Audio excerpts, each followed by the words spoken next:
Oi, meus amores, tudo bem com vocês? Que bom! Eu vou colocar aqui pra vocês um vídeo da Turma da Mônica, que brincadeira também, que é a brincadeira da cabra cega ou do gato Mickey. Vocês já brincaram? É muito legal. Vocês vão pedir a alguém para vendar os seus olhos com um pano ou uma faixa, ou aquelas máscaras que a gente usa para dormir, e as pessoas da família vão trocar de lugar. E vocês vão ter que descobrir quem é cada um, ou tocando, ou pedindo para ela imitar o gato. Falando assim, gato Mia, ela vai falar miau. Aí vocês vão tentar descobrir.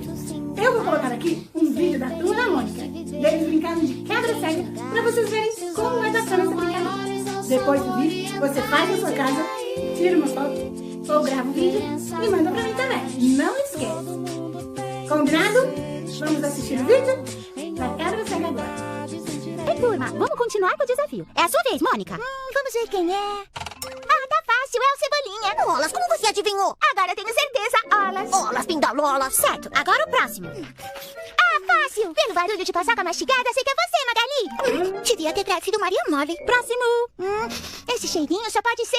Eu me rendo. Sempre saio perdendo nesse jogo. Certo, Mônica, agora só falta um. Esse deve ser o radar.